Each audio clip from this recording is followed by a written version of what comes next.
जय हिंद दोस्तों। SSC CGL previous paper English solution में आपका स्वागत है और हमारा ये तीसरा दिन है।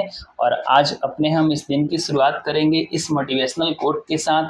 कामयाबी सुबह के जैसे होती है, मांगने से नहीं जागने से मिलती है। तो हाँ दोस्तों, अगर आप सुबह जगते हैं तो जगने के साथ ही पढ़ाई करें ताकि आपका सिलेक्शन निश्चित हो सके।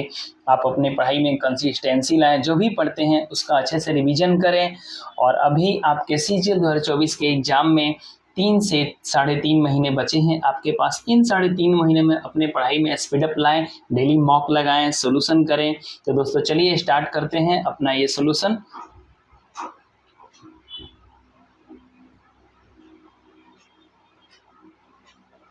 हाँ जी दोस्तों, तो ये पहला क्वेश्चन है आपका, जिसमें आपको पैसिव वॉइस बताना है इस सेंटेंस का। मैंने सारे सेंटेंस जो भी क्वेश्चन है उनको उनको रेड कलर से हाईलाइट कर दिया है ताकि आपको समझने में आसानी हो। तो दोस्तों पहला क्वेश्चन है आपका, the little boy called up his best friend on his birthday. कह रहा है कि एक छोटा बच्चा अपने बेस्ट फ्रेंड को अपने बर्थडे पर बुलाता है। तो ये आपका पास्ट इंडिफरेंट टेंस है, कॉल्ड अप यानी बुलाया। ठीक है।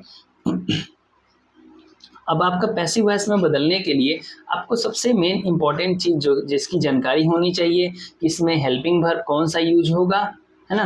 तो पास्ट इंडिफरेंट टेंस में आपका हेल्पिंग वर्ब वाज और वर होता है। पर आपका जो ये हिज बेस्ट फ्रेंड है ये सिंगुलर सब्जेक्ट है, क्योंकि यहाँ पैसिव वॉइस में जो सब्जेक्ट होता है वो ऑब्जेक्ट बन जाता है और जो ऑब्जेक्ट होता है वो सब्जेक्ट का काम करता है। तो आपका जो ये ऑब्जेक्ट है हिज बेस्ट फ्रेंड, ये सब्जेक्ट का काम करेगा और इसके साथ आपका वाज का यूज होगा। अब आप देखेंगे कि इन चारों ऑप्शंस में वाज कहाँ पे यूज हुआ है। तो आप देखेंगे कि ऑप्शन बी और डी में वाज का इस्तेमाल किया गया है, पर इसमें ऑप्शन डी में बीइंग आ गया है, जो कि आपका कंटिन्यूअस टेंस में इस्तेमाल होता है पैसिव बनाने में। तो यहाँ पे ऑप्शन नंबर डी गलत हो जाएगा और ऑप्शन नंबर बी जो है आपका सही हो जाएगा। बाकी सारे जो ऑप्शन हैं उसमें हैज बीन है, इज कॉल्ड है, तो ये नहीं होगा, तो ये ऐसे गलत हो जाएंगे। ठीक है, नेक्स्ट क्वेश्चन पे आते हैं।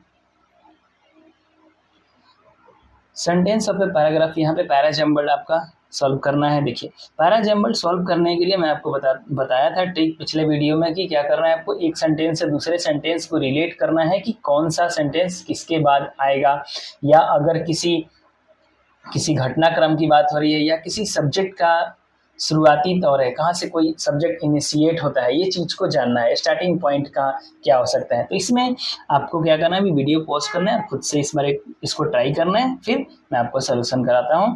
तो देखिए, आपका यहाँ पे दिया गया है, सारे सेंटेंस को आप पढ़ लेंगे। Through a subtle analysis, Woolf raises certain concerns regarding discrimination against women in a male-dominated society.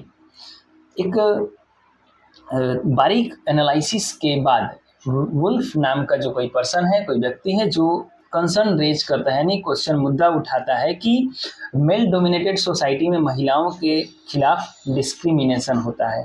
हाँ जी, चलिए नेक्स्ट पढ़ते हैं। बी है आपका, it is also against the need for freedom of expression in women and the right to human dignity and equality. ये चीज महिलाओं के अभिव्यक्ति के आज़ादी के खिलाफ, उनकी समानता और उनकी गरिमा के खिलाफ इस चीज़ की ज़रूरत है। सी कह रहा है, in Shakespeare sister Virginia Woolf explore the plight of women in society in England during the 15th and 16th century. देखिए, आप पढ़ेंगे कि शेक्सपियर सिस्टर करके एक बुक है जिसकी राइटर वर्जीनिया वुल्फ है, और वो एक्सप्लोर करती हैं कि 15वीं और 16वीं शताब्दी में इंग्लैंड में महिलाओं की जो दुर्दशा थी उसके बारे में एक्सप्लेन करती हैं। अब देखिए, वुल्फ का बात यहाँ पे भी हुआ है और फिर यहाँ पे भी वुल्फ है, लेकिन यहाँ पे एक सब्जेक्ट, एक घटना की शुरुआत होती है, उसके बाद का ये क्रम है। तो पहला आपका सी होगा, उसके बाद ए होगा। ठीक है दोस्तों, अब डी पढ़ते हैं। It is against the denial of education to the girl child and violence against women. ये बाल शिक्षा के विरुद्ध है एंड महिलाओं के अगेंस्ट जो वायलेंस है, हिंसा है, उसके विरुद्ध भी इन्होंने कंसर्न आवाज उठाई। तो यहाँ पे देखिए, इसको कंसीडर कीजिए। इट इज अगेंस्ट और यहाँ पे इट इज ऑल्सो अगेंस्ट, तो पहले इट इज अगेंस्ट आएगा, उसके बाद इट इज ऑल्सो अगेंस्ट आएगा। तो देखिए यहाँ पे पहला सी जो है एक सब्जेक्ट की शुरुआत करता है, एक वाक्य की शुरुआत करता है। तो यहाँ पे सी आपका पहला ऑप्शन, पहला जो है वो सीक्वेंस का पहला सेंटेंस होगा। तो ऑप्शन डी में जाएंगे तो आप देखेंगे कि यहाँ पे सी से शुरुआत हो रहा है, बाकी किसी भी ऑप्शन में शुरुआत का सेंटेंस सी नहीं है, तो यहीं से आपका राइट आंसर सी हो जाएगा, ऑप्शन डी हो जाएगा। आपको आगे जोड़ने की जरूरत नहीं है, पर हम एक्सप्लेन कर रहे हैं तो बता दें। एक सी के बाद आप मैंने बताया यहाँ पे ए होगा, और ऑब्वियसली बात है बी, डी के बाद आपका बी होगा, ठीक है। क्योंकि देखिए इट इज अगेंस्ट, अब कैसे इसको समझेंगे, माना कि मैं रोटी खाता हूँ, ठीक है, और मैं चावल भी खाता हूँ, तो I eat bread and I also eat rice. तो पहले ब्रेड वाला बात आएगा, फिर उसके बाद ये बात आएगी, ठीक है। तो ऐसे आप रिलेट करेंगे। चलिए नेक्स्ट क्वेश्चन पे आते हैं। आशा करते हैं आपको ये क्वेश्चन अच्छे से समझ में आ गया होगा। चलिए तीसरा नंबर क्वेश्चन आपका कहता है, आपको इसमें वन वर्ड सब्स्टिट्यूशन बताना है। A person who hates and avoids other people, वो व्यक्ति जो मानव से द्वेष करता है, नफरत करता है, उस पर्सन को बोलते हैं मिसांथ्रोप। आंसर नंबर आपका डी हो जाएगा। एंथ्रो जो वर्ड है वो मनुष्य जाति के लिए यूज होता है, रूट वर्ड है, और मिस जहाँ पे आता है वहाँ पे नफरत के लिए होता है, हेट के लिए, ठीक है। मिस जहाँ पे वहाँ हेट है, फाइल जहाँ पे है वहाँ पे लव है, फोबिया जहाँ पे है वहाँ पे डर है, ठीक है। ये सारे रूट वर्ड हैं। अब बाकी के ऑप्शन देखते हैं। पहला ऑप्शन है आपका मेसोकिस्ट। मेसोकिस्ट वो पर्सन होता है जो स्व पीड़ा सुख भोगी, जो अपने आप पर पेन को वो एंजॉय करता है, जो खुद को कष्ट देकर एंजॉय करता है, उसे मेसोकिस्ट बोलते हैं। एक वर्ड है सैडिस्ट। सैडिस्ट होता है पीड़न कामुक, वो व्यक्ति खास करके सेक्सुअल मैटर्स में दूसरे को पेन दे करके सुख भोगता है, यानी दूसरे के ऊपर पीड़ा, दूसरे को कष्ट दे करके उसे आराम मिलता है, अच्छा लगता है, उसे सैडिस्ट बोलते हैं। और मैसोकिस्ट जो होता है वो खुद को अच्छा लगता है, खुद को पीड़ा देना उसे अच्छा लगता है। अब अगला ऑप्शन है परवर्ट। परवर्ट का मतलब होता है विकृत व्यक्ति। ये भी सेक्सुअल मैटर में होता है, जो व्यक्ति जो सेक्सुअली एबनॉर्मल हो, सेक्सुअल मैटर में एबनॉर्मल हो, उसे परवर्ट बोलते हैं, विकृत मनुष्य बोलते हैं उसको। हर्मिट का मतलब होता है साधु, ठीक है। चारों ऑप्शन क्लियर होंगे। चलिए नेक्स्ट क्वेश्चन पे आते हैं। अगला आपको पैसिव वॉइस बताना है। देखिए आपको इंग्लिश में सबसे ज़्यादा आपका वोकैब का वेटेज रहता है, उसके बाद ग्रामर आता है, उसके बाद आपका कंप्रिहेंशन आता है। इसमें who stole my ticket, exact,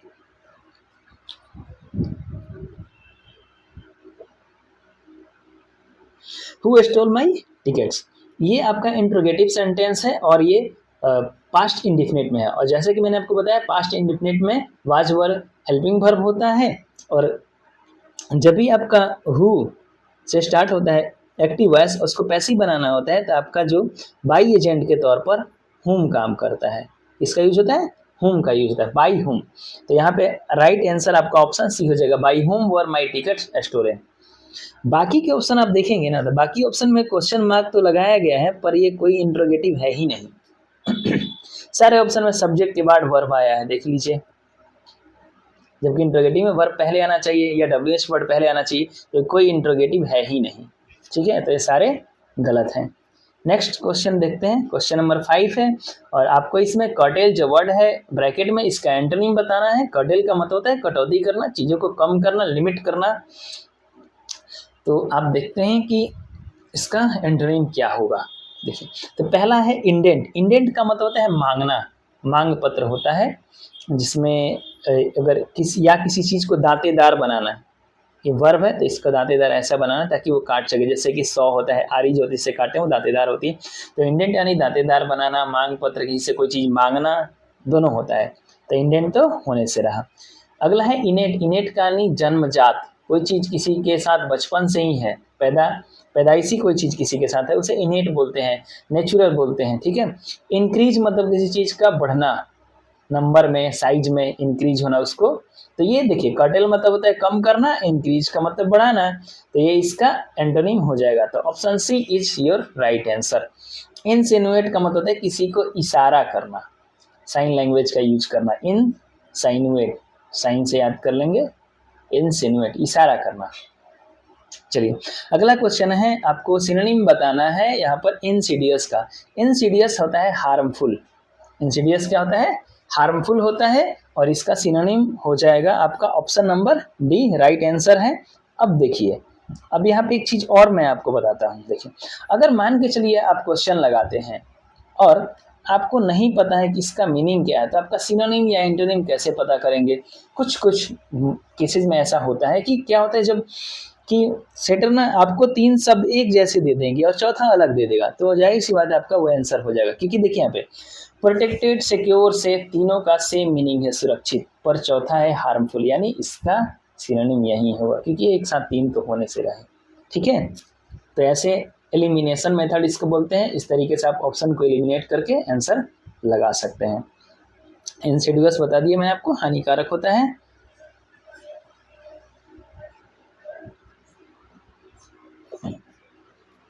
Select the most appropriate antonym of the underlined word in the given sentence. ये जो स्पूरियस वर्ड है इसका आपको एंटोनिम बताना है। स्पूरियस का मतलब होता है फेक, नकली। जैसे कैसे आप देखो, PURI पूरी लिखा है यहाँ पे, पूरी सबको पता है, और RIOUS रस यहाँ पे। तो पूरी में रस भरा है। कोई कह रहा है कि रस वाला पूरी है, नहीं, गलत है भाई। पूरी में रस थोड़ी होता है, पूरी तो सूखा चीज होता है। तो क्या है? फेक है, नकली पूरी है। स्पूरियस यानी नकली। चलिए इसका सिनोनिम हो जाएगा फेक, स्टोलन चोरी किया हुआ, स्प्लेंडिड का मतलब होता है गुड, एक्सीलेंट, वेरी एक्सीलेंट, चमकदार, भड़कीला। स्प्लेंडर बाइक जो है आजकल लोग भड़कीला ला रहे हैं, मतलब काफ़ी शानदार स्प्लेंडर बाइक आ रही है। ठीक है, तो ये ऐसे याद कर लेंगे। अगला है ऑथेंटिक। ऑथेंटिक का मतलब होता है सही, जेन्युइन चीज। तो ये इसका राइट आंसर हो जाएगा सिनोनिम। स्पूरियस का एंटोनिम हो जाएगा ऑथेंटिक। नेक्स्ट क्वेश्चन पे आते हैं। अगला क्वेश्चन आपका ये जो अंडरलाइन सेगमेंट है, फ्रॉग अडॉप्ट इटसेल्फ का, आपका यहाँ पे कौन सा सेगमेंट इसके बदले में आएगा आपको बताना है इन 4 ऑप्शन में से, क्योंकि ये गलत है। अगर नहीं गलत है तो फिर नो सब्स्टिट्यूशन आएगा। अब देखना है कि गलत है सही है। The frog adopt itself to live both in water and on land. आपको मैं 3 वर्ड बताता हूँ, एडॉप्ट, एडेप्ट और एडेप्ट। ये आपका जो है वो एडजेक्टिव है, ये दोनों आपके वर्ब हैं। एडॉप्ट का मतलब होता है किसी को गोद लेना, अपनाना। ठीक है, और एडेप्ट का मतलब होता है अनुकूलन करना, अपने आप को किसी नए इन्वायरमेंट में, सिचुएशन में उसके अनुसार ढालना, एडेप्टेशन, अनुकूलन। तो अब देखिए यहाँ पे क्या कर रहा है फ्रॉग। फ्रॉग जो है खुद को पानी में और जमीन में रहने के लायक बनाता है, तो उससे क्या होगा यहाँ पे? एडेप्टेशन होगा, यानी एडेप्ट्स। तो ऑप्शन इसमें देखें किस ऑप्शन में एडेप्ट्स है, तो आपका ऑप्शन नंबर डी जो है, फ्रॉग एडेप्ट्स इटसेल्फ, ये खुद को क्या अनुकूलित करता है, पानी और जमीन में रहने के लायक बनाता है। तो ये ऑप्शन नंबर डी आपका राइट आंसर हो जाएगा। और चौथा है एडेप्ट। देखिए यहाँ पे ओ, ए और ई का फर्क है। तो एडेप्ट का मतलब होता है कुशल, क्या होता है? कुशल, किसी काम में स्किलफुल हो जाना। चलिए मान के चलिए किसी लड़के को किसी ने अनाथालय से अडॉप्ट किया, फिर वो लड़का नए इन्वायरमेंट में जाएगा, वो वहाँ पे खुद को क्या करेगा? एडेप्ट करेगा, खुद को अनुकूलित करेगा, फिर उसके बाद वो उस काम में कुशल हो जाएगा, फिर वो वहीं रहने लगेगा अच्छे से। तो ये एडेप्ट हो जाएगा, ऐसे इसको याद कर सकते हैं। नेक्स्ट क्वेश्चन है आपका, इसमें 3 सेगमेंट में बटा हुआ है ये सेंटेंस, और इसमें कौन से सेगमेंट में एरर है आपको बताना है। दर्शन विश्ड ही हैडंट वेंट। देखिए हैड के बाद वर्ब का सेकंड फॉर्म नहीं आता है, ये वर्ब का थर्ड फॉर्म आता है। तो यहाँ पे क्या हो जाएगा? वेंट की जगह आपका गॉन हो जाएगा। तो राइट आंसर आपका सी होगा, यानी वेंट गलत है यहाँ पे। ठीक है, चलिए नेक्स्ट क्वेश्चन आपका है, फिलर है, इसमें फिल करना है। क्या वर्ड आएगा? Cares, carrier, carer, carrier. तो इनमें से कौन सा वर्ड आएगा? Kiran had a short dash as a writer. Kiran writer के तौर पर एक छोटा सा क्या रहा उनके पास कैरियर रहा है। कैरियर का मतलब होता है प्रोफेशन, ऑक्यूपेशन, जिस काम के जरिए आप अपनी रोजी रोटी कमाते हैं उसे हम कैरियर बोलते हैं। ये यहाँ पे इसका राइट आंसर ऑप्शन बी हो जाएगा। बाकी के ऑप्शन देखते हैं। केयर्स का मतलब होता है लाड़ प्यार करना, वर्ब है। केयर्स का मतलब होता है लाड़ प्यार, प्यार से किसी को थपथपाना। ठीक है, केयर्स। केयरर का होता है जो किसी की देखभाल करता है, केयर का मतलब देखभाल करना होता है, और इसमें केयरर हो गया यानी देखभाल करने वाला, केयर टेकर भी बोलते हैं।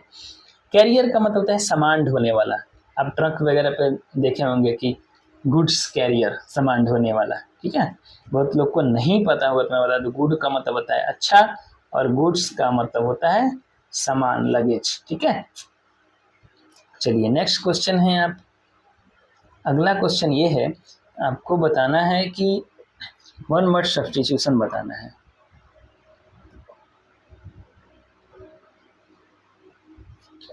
अ प्लेस वेयर क्वाइंस, मेडल्स और टोकन आर मेड, वो जगह जहाँ पे सिक्के, मेडल और टोकन मनी का जो टोकन मनी बनाया जाता है, उस जगह को क्या बोलते हैं? तो उस जगह को हम मिल्ट मिल्ट बोलते हैं, टकसाल बोलते हैं। तो ऑप्शन सी आपका राइट आंसर हो जाएगा। बाकी के ऑप्शन देख लेते हैं उसका मतलब क्या होता है। ये हज का मतलब होता है बाड़ा। बाड़ा मतलब जिसमें मिट्टी का छोटा सा घर या झोपड़ी बना के जिसमें छोटे जानवर जैसे कि खरगोश, सुअर के बच्चे, ये सब रखे जाते हैं, उनको हज बोलते हैं। हैंगर जहाँ पर एरोप्लेन को पार्क किया जाता है उसको हैंगर बोलते हैं। और जो ये हैंगर होता है जो आप घर में यूज करते हैं कपड़े टांगने के लिए, उसको हैंगर बोलते हैं। तो फर्क दोनों में, ये यहाँ पे एयर है और ये यहाँ पे ईआर है। तो ये एयर हवा में उड़ने वाली चीजों को पार्क करता है और ये पहनने वाले कपड़ों को पार्क करता है, तो इसे हैंगर बोलते हैं। मोनेस्ट्री यानी मठ होता है जहाँ पे साधु संत रहते हैं। देखिए मठ मंक से याद करेंगे, मॉन्क मतलब क्या होता है? साधु, और उसी से बन गया मोनेस्ट्री जहाँ पे साधु संत रहते हैं। अगला है इडियम फ्रेज। इडियम है टू बेल द कैट, बिल्ली को घंटी बांधना है भाई। ये कैसा काम है? रिस्क का काम है, टू फेस रिस्क। बिल्ली को घंटी बांधने का काम जो है वो टू फेस रिस्क को फेस करना है। टू बेल द कैट मतलब टू फेस द रिस्क। अब पहले आपने बहुत सारे कार्टून्स में या कहानियों में सुना होगा, पढ़ा होगा कि ऐसा कहा जाता है कि कोई बिल्ली रहती है, चूहों को डेली मार मार के खाती है। फिर चूहों ने एक मीटिंग बुलाई कि बिल्ली को हम क्या करते हैं कि उसके गले में एक बड़ा सा घंटी बांध देते हैं। तब मुद्दा ये है कि घंटी तो बांध देते, पर घंटी बांधेगा कौन? ठीक है, तो ये रिस्क है भाई, कौन बांधेगा, ऐसे याद कर लेंगे। ठीक है, नेक्स्ट क्वेश्चन है आपका, यहाँ पे जो ये अंडरलाइन वर्ड है हेल्प ईच अदर, इसके बदले में इनमें से कौन सा होगा या कोई नहीं होगा, ये बताना है। We all should help each other, देखिए यहाँ पे गलत है ईच अदर। ईच अदर जो होता है दो लोगों के लिए इस्तेमाल होता है, और वी का मतलब हम, दो से ज्यादा लोग हैं उनके लिए यूज होता है वन अनदर। क्या होता है? One another. तो आप देखेंगे किस ऑप्शन में आपका वन अनदर है, ऑप्शन नंबर बी में आपका वन अनदर है। तो we all should help each other. अब देख अगला बताना है आपका, इसमें कौन सा पार्ट में एरर है। इस सेंटेंस को चार पार्ट में बांट दिया है, चार ऑप्शन के तौर पर, और इनमें से किस पार्ट में एरर है। देखिए ऑप्शन सी जो है आपका, ये एरर है क्योंकि एन लाइन ना होकर के अ लाइन होगा। ठीक है, क्योंकि ये लाइन का जो प्रोनाउंसिएशन कंसोनेंट साउंड से स्टार्ट होता है। तो कोई भी नाउन जिसका साउंड कंसोनेंट है उसके पहले ए आता है, और जो ववेल साउंड करता है उसके पहले एन आता है। ठीक है, नेक्स्ट क्वेश्चन पे आते हैं। अगला क्वेश्चन है आपका, select the appropriate idiom to fill in the blank. इस ब्लैंक में अप्रोप्रिएट इडियम को फिल करना है। तो इन चार इडियम में से कौन सा इडियम यहाँ पे आएगा, देखना ये है। The people have not yet been able to solve the case, it seems to be dash. Sorry, people नहीं, पुलिस है यहाँ पे। पुलिस अभी तक केस को सॉल्व करने में सक्षम नहीं हुई है, ऐसा प्रतीत होता है। कैसा प्रतीत होता है, क्या प्रतीत होता है? चार ऑप्शन दिए गए हैं, देखिए। इन ए नॉट सेल का मतलब होता है संक्षेप में, इन ब्रीफ। दूसरा है turning over a new leaf, कोई पौधा आप लगाते हैं और वो ऐसा लगता है कि सूख गया, फिर अचानक से उसमें एक पत्ता निकलता है, तो क्या लगता है कि इसको नया जीवन मिला है। अब ये अपने जीवन की शुरुआत नए सिरे से फिर से कर रहा है। तो नए सिरे से किसी काम का शुरुआत करना। हार्ड नट टू क्रैक, एक कोई मुश्किल समस्या जिसका सोल्यूशन इजी नहीं है। तो यहाँ पे आंसर ये आपका सी हो जाएगा। पुलिस अभी तक सॉल्व नहीं कर पाई है, ऐसा प्रतीत होता है कि ये काफी कठिन समस्या है जिसे सॉल्व करना आसान नहीं है। इन अ पिंक का मतलब होता है in a good health, in a good mood, in a good condition, pink. तो कलर से रिलेटेड इडियम का वीडियो अगर आप बोलेंगे तो मैं बना दूंगा, ठीक है। नेक्स्ट क्वेश्चन है आपका, select the most appropriate antonym of the underline word in the given sentence. इस सेंटेंस में एक अंडरलाइन वर्ड है स्टॉन्च। इस स्टॉन्च का आपको एंटोनिम बताना है। देखिए, Israel has been a staunch ally of United State. Israel जो है यूनाइटेड स्टेट का एक बहुत ही दृढ़ वफादार मित्र रहा है। एली का मतलब होता है दोस्त, मित्र। रिसोल्यूट इसका सिनोनिम होगा और हमें पता करना है एंटोनिम। कई बार क्या होता है कि आप जल्दी से इसको पढ़ते नहीं हैं और फटाक से इसको मार के आंसर निकल लेते हैं और वो गलत हो जाता है। तो ध्यान देने का आपसे पूछा क्या जा रहा है। तो रिसोल्यूट इसका सिनोनिम हो जाएगा। रिसोल्यूट का मतलब होता है दृढ़, अटल, ठीक है। आपको स्टॉन्च का एंटोनिम बताना है। केयरलेस का मतलब होता है लापरवाह। कंफ्यूज का मतलब unable to think what to do, क्या करना है, जहाँ पे आप जाके किसी पॉइंट पे कंफ्यूज हो जाते हो, ठीक है। अनस्टेडी का मतलब होता है अस्थिर। ये क्या है, लॉयल है, कमिटेड है, वफादार है। और ये क्या है, अस्थिर है, लॉयल नहीं है, कमिटेड नहीं है, तो इसको अनस्टेडी, ये इसका एंटोनिम हो जाएगा। तो ये इसका राइट आंसर हो जाएगा। चलिए नेक्स्ट क्वेश्चन पे आते हैं।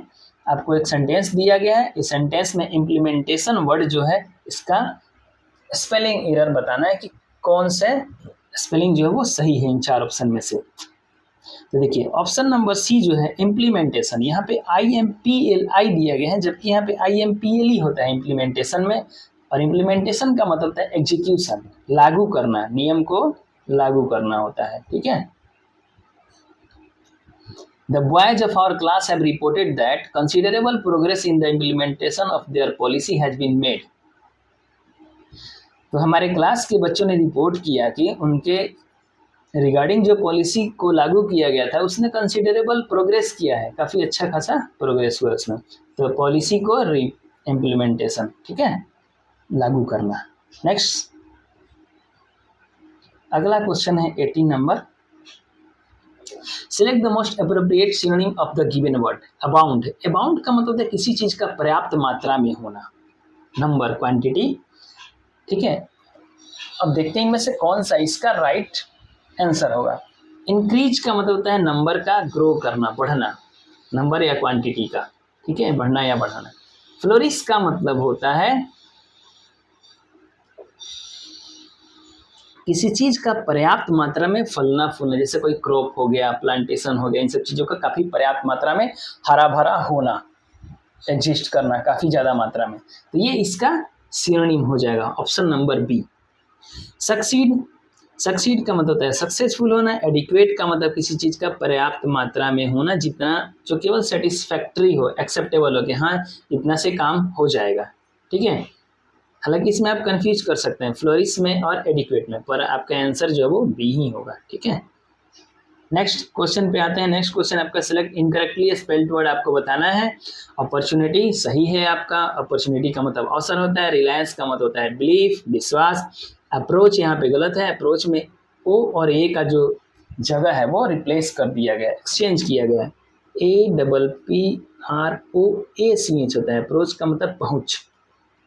ब्यूरो का मतलब होता है ऑफिस या कोई डिपार्टमेंट, ठीक है।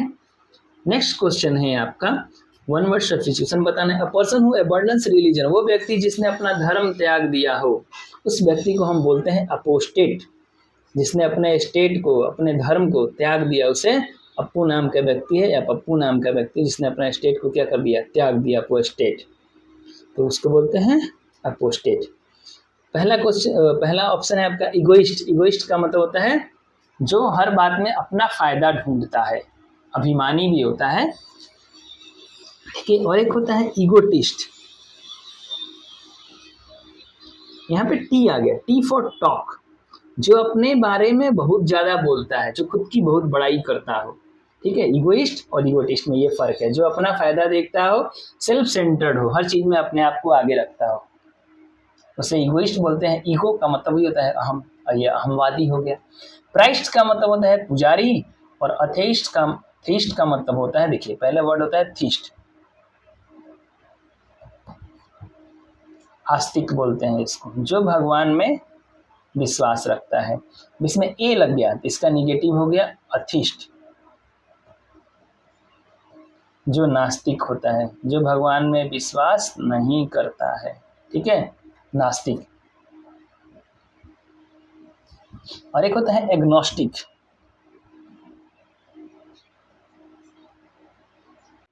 तो एग्नोस्टिक वो होता है जो या तो ये मानता है कि भगवान है नहीं है, दोनों में विश्वास नहीं करता, ये भगवान है कि नहीं है ये बेचारा बीच में रहता है, अज्ञेयवादी।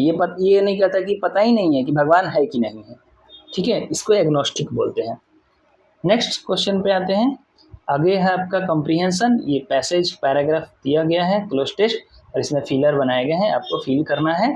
तो आप क्या करेंगे कि अभी वीडियो को पॉज करेंगे और पॉज करने के बाद इस पैराग्राफ को अच्छे से पढ़ेंगे, फिर आपको आइडिया लग जाएगा कि किस मामले में बात चल रहा है, किस टॉपिक पे बात हुई है, तो आपको फिल करने में ईजी होगा। चलिए मैं आपको सोल्यूशन करवाता हूँ, ठीक है।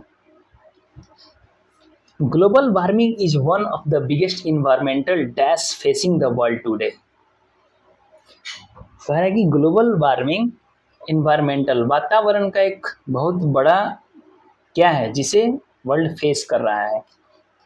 ऑप्शन है ए है कॉन्सिक्वेंसेज, अपॉर्चुनिटीज, बेनिफिट्स, चैलेंज है। देखिए कॉन्सिक्वेंसेज तब होता है किसी चीज़ का परिणाम जब उस चीज़ के पहले बात चली हुई है, तभी सेंटेंस स्टार्ट ही है, तो ये होने से रहा। दूसरा अपॉर्चुनिटी, निगेटिव मीनिंग है इस चीज़ का, नहीं होगा। चैलेंज हो जाएगा क्योंकि ग्लोबल वार्मिंग एक क्या है, चैलेंज है जिसे पूरी दुनिया फेस कर रही है आज।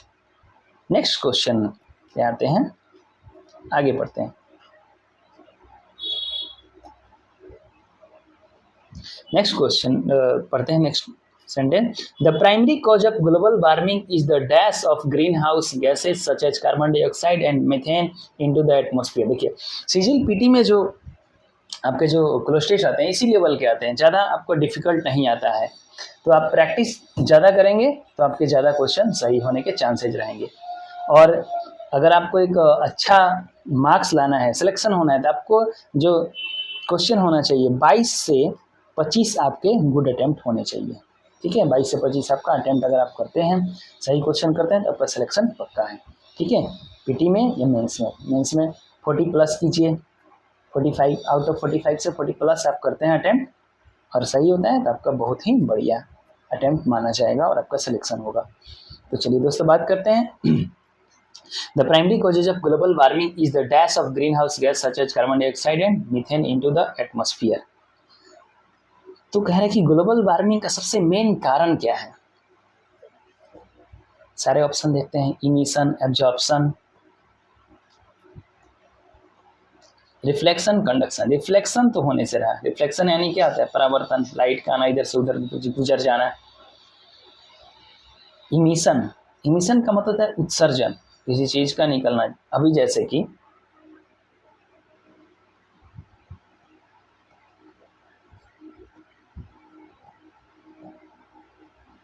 देखिए इमिशन मेन कारण है ग्लोबल वार्मिंग के, क्योंकि फैक्ट्री से कार्बन डाइऑक्साइड, मीथेन गैस वगैरह क्या होता है, इमिट होता है आपकी गाड़ी से, कार से, ठीक है। इमिशन यानी इमिट होता है, उत्सर्जित होता है। एब्जॉर्प्शन का मतलब अवशोषित करना, तो ये तो होगा नहीं, एब्जॉर्प्शन भी नहीं होगा। रिफ्लेक्शन मतलब नहीं होगा। कंडक्शन का मतलब संवहन होता है, एक मटेरियल से दूसरे मटेरियल में किसी चीज़ का जाना, एक संसाधन से दूसरे संसाधन में किसी चीज़ का जाना। जैसे कि जो लाइट होता है उसके माध्यम होते हैं कंडक्शन, रिफ्लेक्शन, ये सब चीज़ें लाइट से रिलेटेड है। तो यहाँ पे इमिशन आपका राइट आंसर होगा। नेक्स्ट क्वेश्चन 23 पढ़ते हैं। अगला देखिए, the dash these gases trap heat from the sun causing the earth temperature to rise. ये जो गैसें हैं कार्बन डाइऑक्साइड, मीथेन जो भी हैं, ये क्या करते हैं कि सूरज की गर्मी को ट्रैप कर लेती हैं, रोक लेती हैं, और इसकी वजह से पृथ्वी का जो टेम्परेचर है वो बढ़ता है। The dash effects of global warming are widespread and include more frequent and severe weather events, rising sea level, and the loss of biodiversity.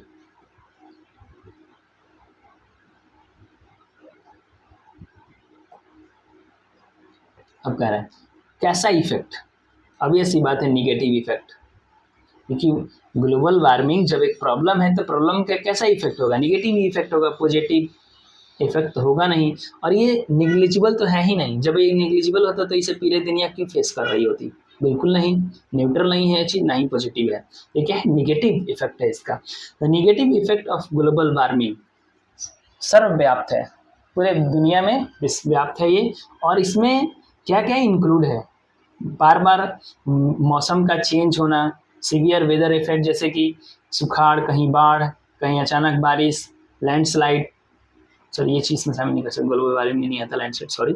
Rising sea levels, जो समुद्र का पानी का लेवल है उसका बढ़ना, and the loss of biodiversity, जैव विविधता का लॉस होना, ये सारी इसके इफेक्ट्स हैं। देखिए पहले सेंटेंस या पैराग्राफ हमने जो भी चीज़ें पढ़ी हैं, जो कारण है, पर जो भी प्रॉब्लम है उसका ये इफेक्ट है, ठीक है।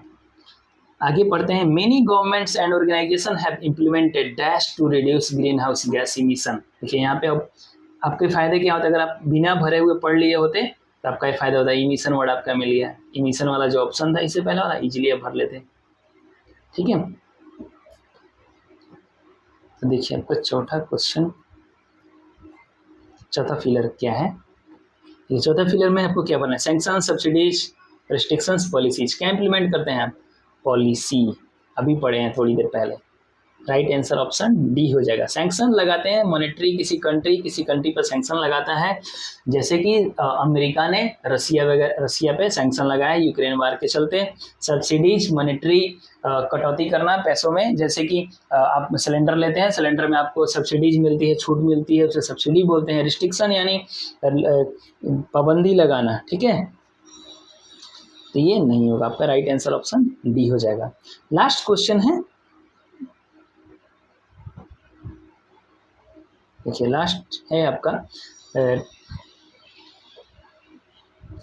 however individuals can also play a role in dash warming by making small changes to their daily habits such as reducing their energy consumption and driving less। हालांकि फिर भी जो इंडिविजुअल्स है, जो आम आदमी है, वो भी इसमें रोल अदा कर सकता है, उसका भी योगदान हो सकता है। कैसे, by dash in dash warming by making small changes, छोटे छोटे बदलाव लाकर अपने जीवन में, जैसे कि आप अपने एनर्जी कंजप्शन को कम करें, ड्राइविंग कम करें, गाड़ी का यूज कम करें। तो यहाँ पे क्या करना है, ग्लोबल वार्मिंग को मनुष्य आदमी क्या करेगा, कम करेगा ना। यहाँ पे कम करने की बात है, बढ़ाएगा थोड़ी, एक्सासर्बेटिंग बढ़ाएगा नहीं, एक्सपैंड नहीं बढ़ाएगा, ना ही उस चीज़ को उस वहीं पे रोक के रखेगा, क्या करेगा, उसको कम करेगा। राइट आंसर ऑप्शन बी, इन चीज़ों को करके वो ग्लोबल वार्मिंग को कम कर सकता है, ठीक है दोस्तों। तो कैसा लगा आपका ये सेशन, आप हमें कमेंट्स में ज़रूर बताएं। आपको किसी क्वेश्चन के रिगार्डिंग डाउट है तो भी कमेंट करें, और आपको ये वीडियो अच्छा लगे तो इसको लाइक करें और शेयर करें और इस चैनल को सब्सक्राइब करें। तो दोस्तों वीडियो बनाने में मेहनत लगता है और इससे आप हमें मोटिवेशन मिलेगा अगर आप लाइक करेंगे, सब्सक्राइब करेंगे और शेयर करेंगे। तो दोस्तों वीडियो को देखने के लिए आपका बहुत बहुत धन्यवाद, थैंक यू।